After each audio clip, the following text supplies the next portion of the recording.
这是我们从小到大的一些视频的节选。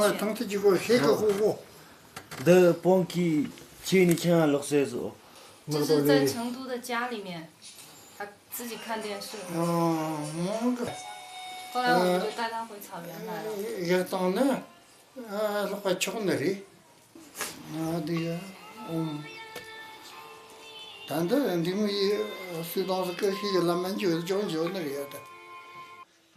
达扎活佛听了格林的不幸身世，观看了格林从小到大的部分影像，深受感动，还为格林念经祈福。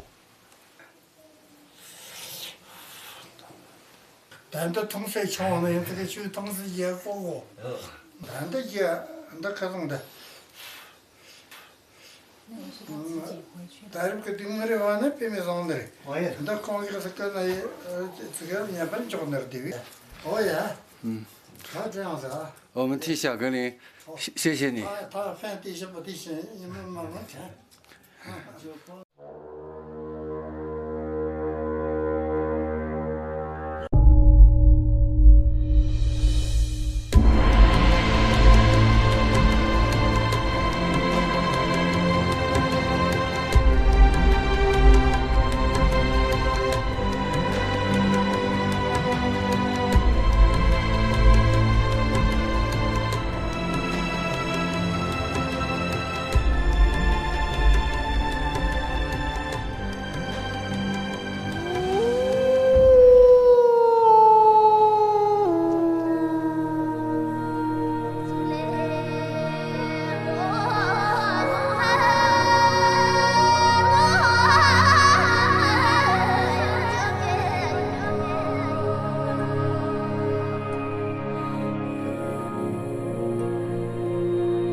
昨天张希跟我说，他说活佛发话了，以后凡是穿着野生动物皮毛的人，通通都不准进寺院。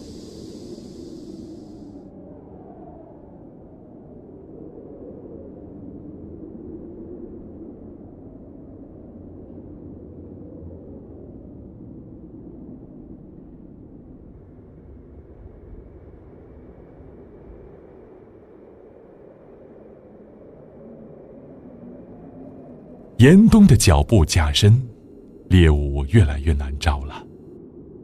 格林没日没夜地寻食，1-2天找不到吃的也是常有的事。实在饿坏了，就分支点唯一他们的干粮。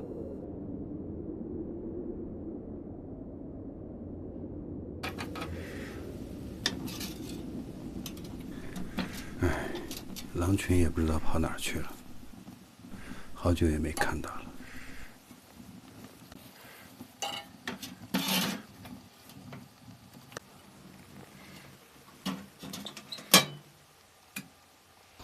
只剩一箱压缩饼干了，有干粮吊着就不错了。每天只能一块儿，不知道啥时候才能等到狼群。我知道，我也担心这个。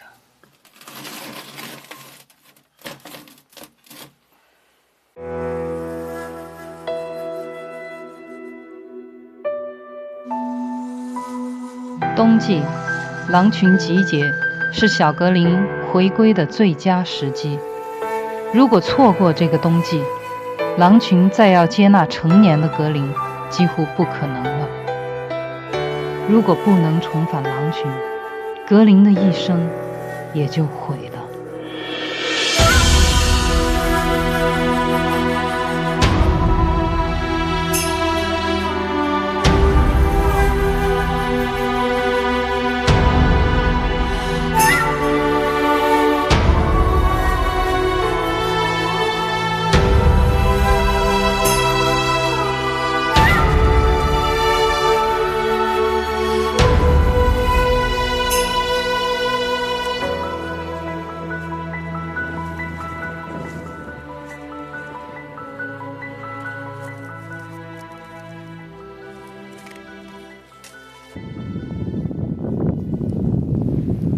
我现在已经在狼群的领地范围之内，所以我必须小声说话，保持安静。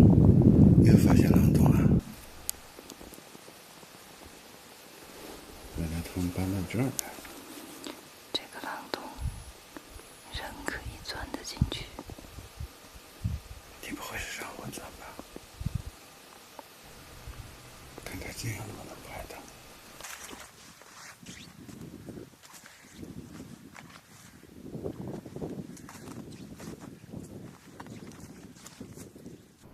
不行不行，让格林上。格林，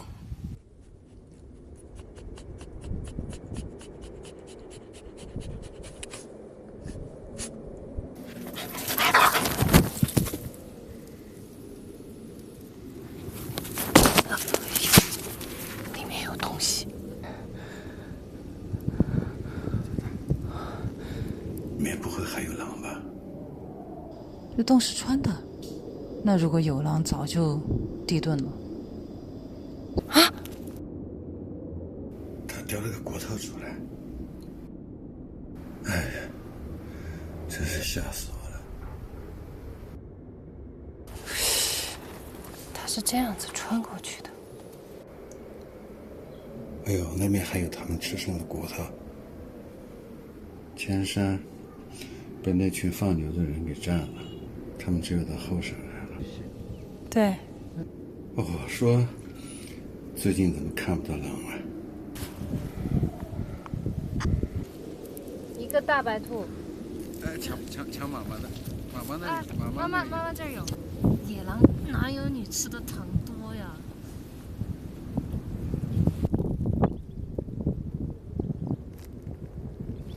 人家才不吃你那个嘞。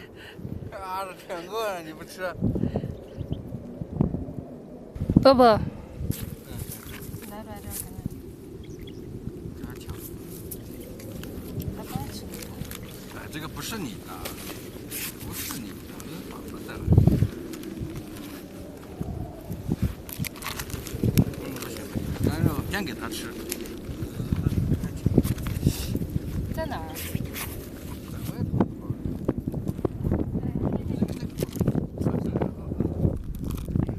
在这儿，你的东西在这儿，知道吗？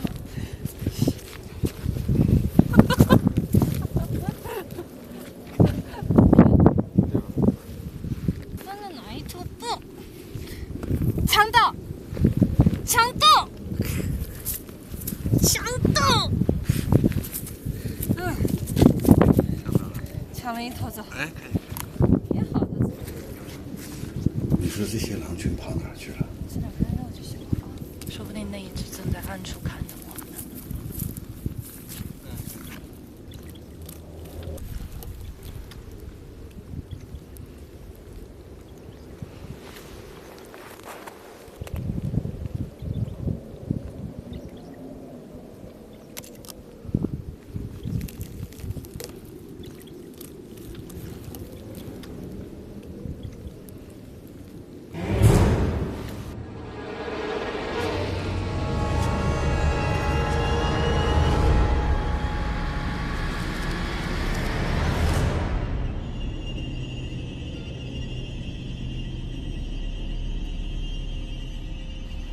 这狼咋这么瘦啊？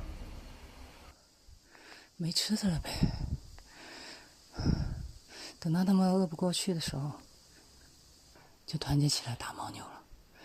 反正横竖是死，狼也不会选择饿死的。看不到了，看不到了。现在翻过山梁了，知道他们在这儿就放心了。到处是围栏，这儿也是，这也是，我们都翻了3座围栏。后面还有4座。这就是狼群最后的栖息地了。离去。他们也没地方可去了。好的。有狼，就会有草原，草原就会有希望。希望能保住最后的一点点栖息地。走吧。慢了，来了。你跟围栏比一下，围栏有多高有1.6米以上了吧？1.6米几了，高。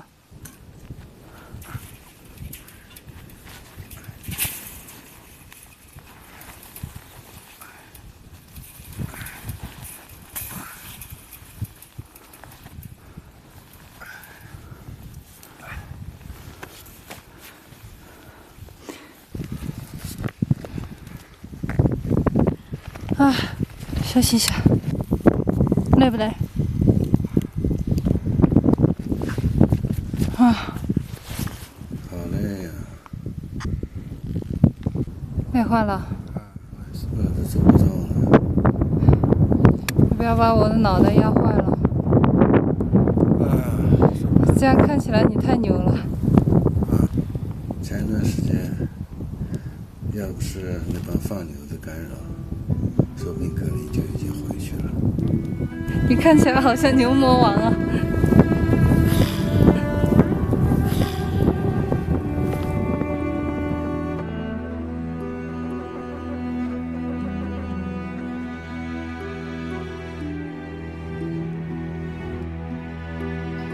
快点起来了吧，牛人！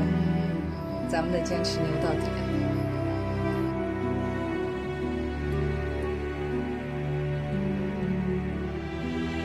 人在明处，狼在暗处。越是找狼，狼越跑得远。经过分析，这种方法找狼，很可能会干扰到狼群冬季的正常集结。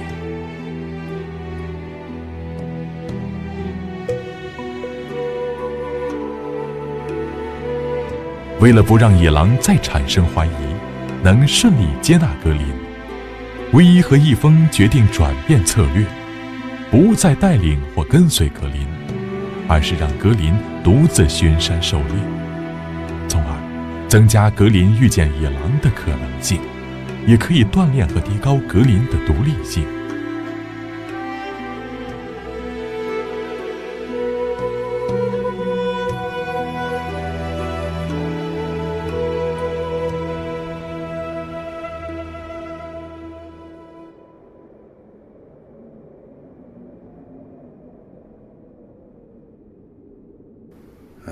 这么冷的天，野生动物都被人们打光了，你说狼群都吃啥呀？只有牦牛。这么大一群牦牛就在狼的院子里面转悠，我看着都流口水，狼能忍得住？你娃不上山入伙，下材料了。我就等他们集结。超市。那你就放在炉子边上等它化嘛。我才画了一个眼，看到没？那个眼儿就是倒热水的眼儿。挺好看的，跟冰灯似的。把它改成一个灯吧，还吹不灭。哇，快看，快看，过来看。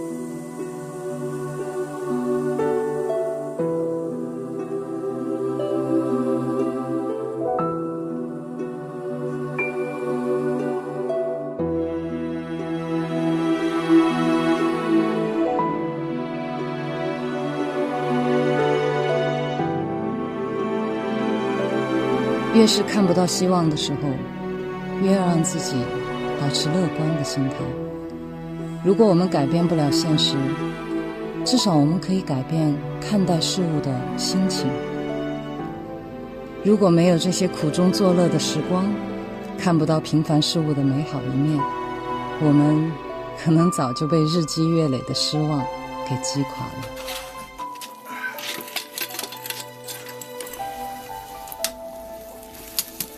是最后2个了，稍微有点冻了哈。冻土都在甜了。好不好吃啊？好吃。牛粪烤土豆，这不是土豆，这是肉。不知道格林找到吃了没有？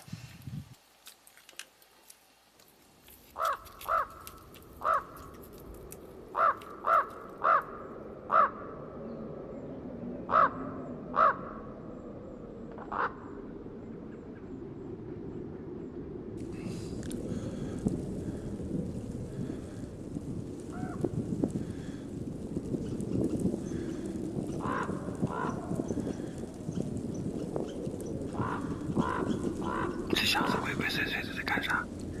去看看。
你不会是要偷他的吧？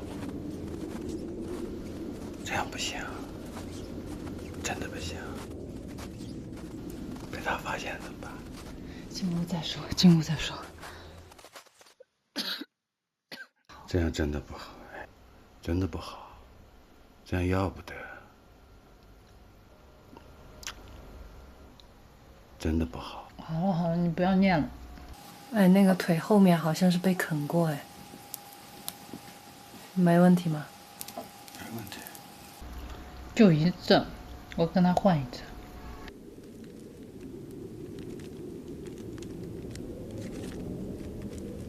2块够不够？马上了。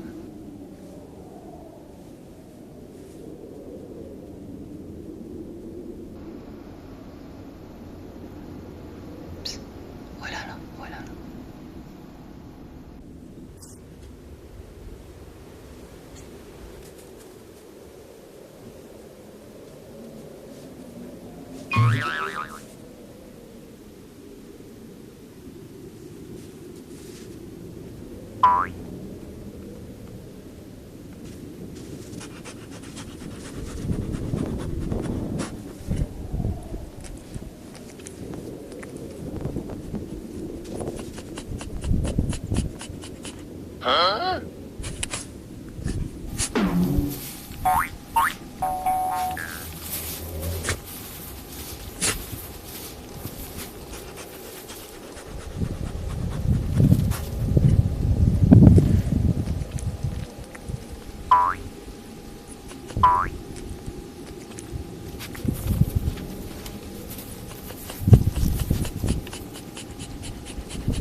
那，他找你算账来了，偷兔子的贼。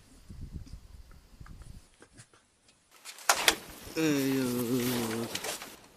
我只有一压缩饼干了，这个可不是我干的啊，都是你妈的主意啊。别那么没担当哈。以后还你一只更大的。把老爸的衣服穿走了。哎，怎么脱的？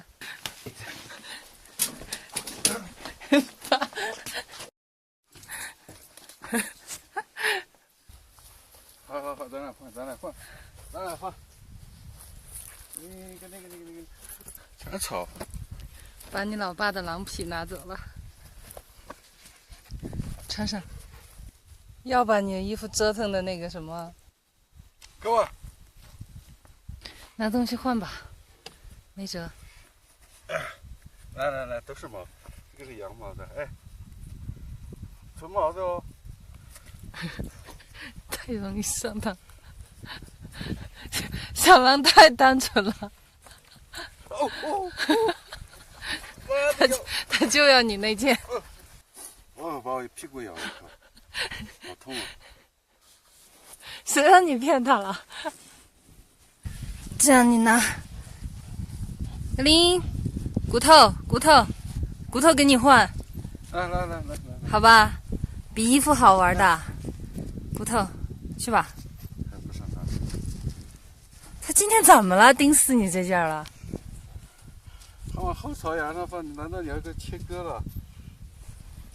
他难得看见你把衣服脱下来，觉得你换毛了。你扔一坨牛粪或者什么往远处，把它引走。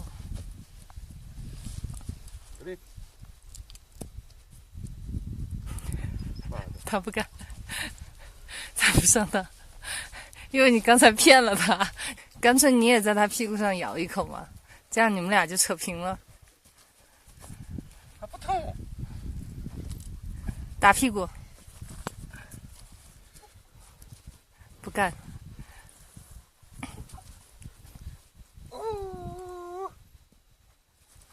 哎，终于走了，赶紧穿。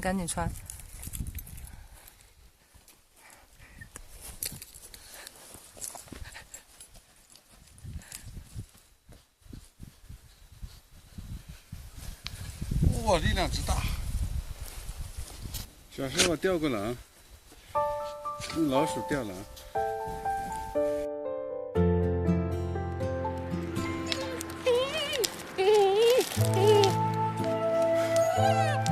就是不松手，看到没？这就是狼的精神。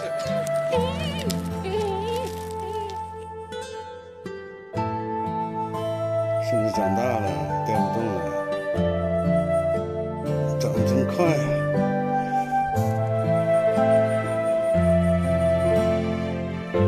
你小心它的牙，会不会拽掉？一会儿一拽，整副假牙下来了。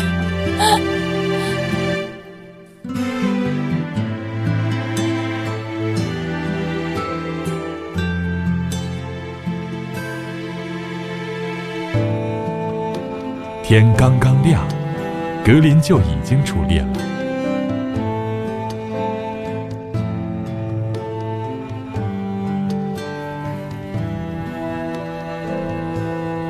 蜜蜂很是歉疚，又在格林藏兔子的地方埋下了一些干粮，但是接连几天雪窝子都再没被动过。按狼的习惯，藏食时候非常警惕，绝不泄露天机。藏食点一旦被发现，就绝不会再用了。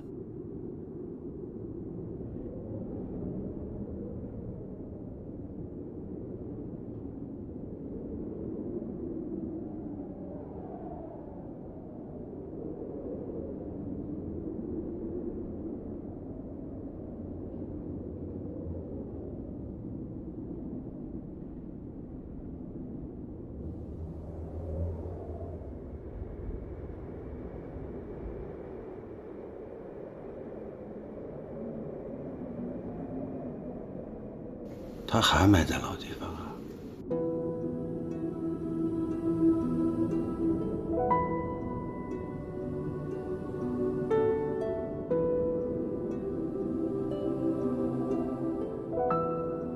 他知道我们也饿。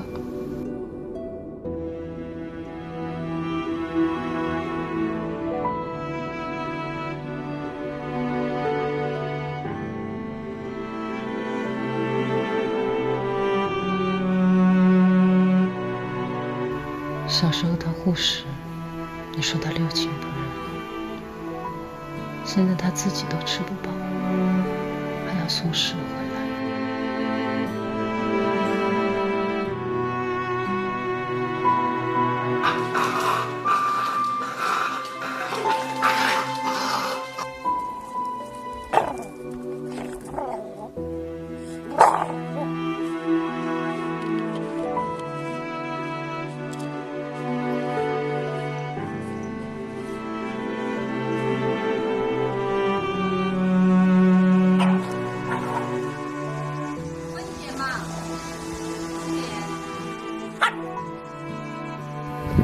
强斗，强斗！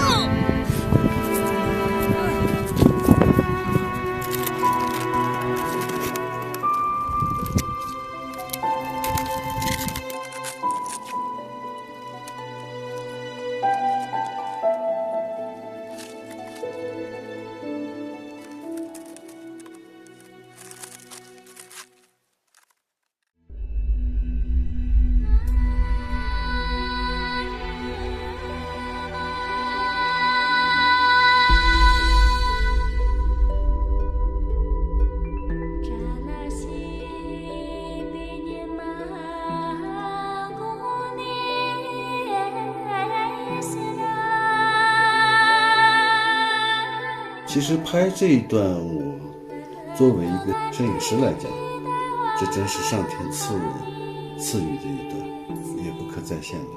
当时我是想拍一下月亮升起的一个镜头，当我架好机器拍的时候，这个时候我的焦是对在月亮上，月亮上面我就模模糊糊的看着，哎，怎么感觉月亮有影子？里面有兔子啦！哎，我纳闷，我说是什么东西？当我又调焦调到近焦的时候，我眼睛都惊呆了，竟然是唯一带着小狼正好从那儿路过，还停在那儿。这3点一线，背景是月亮，正好月亮的中间，在这个山脊线上，他们在跳舞，我的镜头正好又对准这个，就是非常非常有默契。他们也不知道我在拍。我当时心屏住呼吸，我就怕有一点点呼吸会影响抖动。哎呀，心里面在狂跳，真美！我说是上天赐予的一个画面，所以大家看到了非常唯美的月下共舞的这么一段，其实它就是一个自然拍摄的过程。刚刚到草原的时候，我是想尽了各种办法，想要抓住那个鼠兔。我想我得帮我儿子一把呀，想的各种办法好像都不奏效，徒手去抓呢，我更是没他快。后来一峰跟我说，他说我有一个点子，就地取材，我只要2块板砖，两根牙签儿。好，然后他就设了一个陷阱，只要鼠兔一碰到这个牙签儿，它就会被2块板砖倒下来的板砖给夹住。然后设好这个陷阱以后，我们俩就都在旁边看，希望尽快能够抓到第一只鼠兔。结果我就看那些鼠兔远远的对这个面包根本就不感兴趣，然后我才看到一只鼠兔就这样盯着我们，好像那个表情就是在说，给你科普一下，我叫鼠兔，我是兔子，我吃草的，你把我当耗子呀。鼠兔对这个面包根本不感兴趣，反倒是麻雀对这个面包屑非常的感兴趣。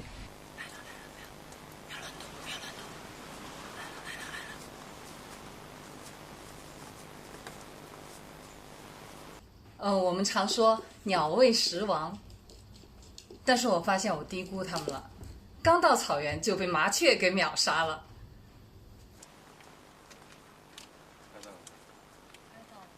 它不进那个孔。好狡猾啊！我们自以为设计的非常非常好的一个板砖夹麻雀的一个陷阱，结果麻雀就在旁边观察了一下以后，马上就识破了这个陷阱的机关在哪儿，然后根本不去碰这个机关，甚至它破坏掉这个机关，你根本待不住它。然后一只大鸟就把那个面包啄成一小块一小块的，就喂它的雏鸟。啊，当时我们看到做鸟也不容易啊。虽然我们没能抓住麻雀，但是这件事儿却给了格林一点启发。到了冬天的时候，到处都找不到吃的了，麻雀也是肉啊。那个时候我们给他的压缩饼干素的，狼看不上，他会把这些饼干渣儿就扔在那个铁丝网的下面。他所占的就是埋伏、突袭，天下武功，唯快不破。他也会从属兔的洞里面去把那个赫贝拟利鸭给抓出来吃。我想起来我们在那个草原上住着的时候住的那个小房子，我经常做梦的时候都会回到那个小房子里面去，就是我们屋檐下有很多的鸟嘛，在那儿筑窝，因为冬天就只有我们那个小屋最暖和一点，房顶到这个天棚之间它有一个夹层，这个夹层呢又暖和又避风又避雨，而且还有中央供暖。那些鸟早上都成了我们的闹钟，一到早上5点过的时候，吱吱吱吱吱就开始叫了，就把我们叫醒了。我还记得有一天我们一峰正在那个边喝茶边整理那个拍摄的一些东西吧，还是正在看什么资料，然后突然有一只鸟就掉下来了，从那个顶棚上面掉下来，就掉在我们的杯子里面，把我们都吓一跳。哎，这个鸟一掉下来了以后，咦，水还是温热的，还挺舒服，然后他就顺便洗了个澡，然后正洗得欢实的时候，他一抬头看见这2个人全部都在盯着他看，然后他赶紧翅膀一收，还让不让鸟洗澡了，然后扑腾几下晃一晃身上的水飞走了。然后说到鸟的事儿的话，那太多了。我们在小屋的旁边就用一个帐篷支在那个坑上面，就修了一个厕所。有一天我就发现那个厕所那个帐篷怎么在动呢，然后我再走进去一看的时候，我就发现这只鸟就在里面扑腾，它出不来。到底是从哪儿进去的？然后这一只赫贝拟利鸭它应该是一只幼鸟，它就在那个帐篷里面就挣扎着急出不来。然后这个时候我们看到了挺让我们感动的一幕，它的亲鸟，它的爸爸妈妈又啄那个纱窗网子，又撕扯帐篷，就想尽各种办法想把他的孩子给救出来。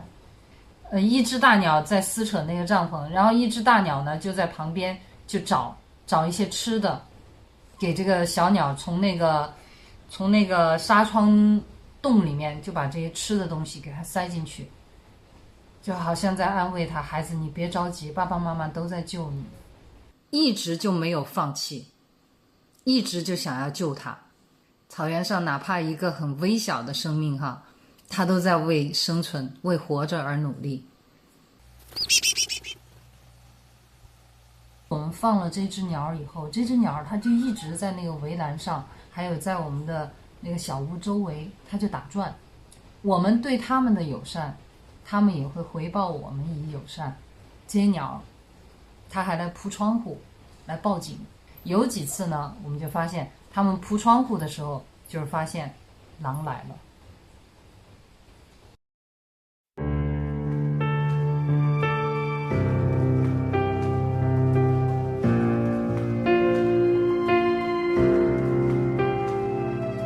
有人终将离开，雪花终将覆盖，遇见你那刻也是分离的开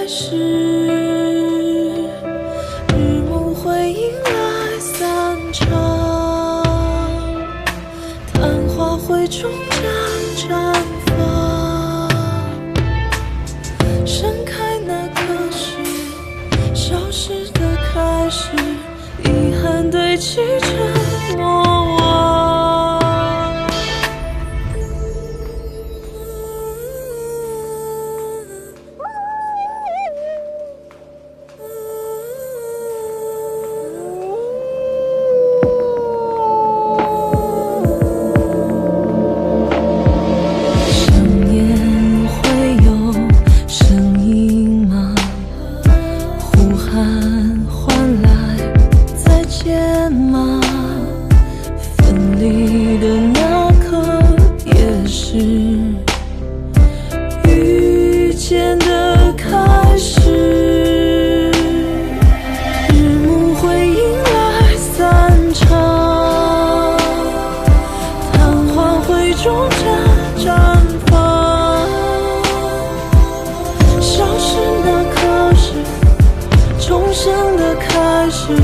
重返最初的模样。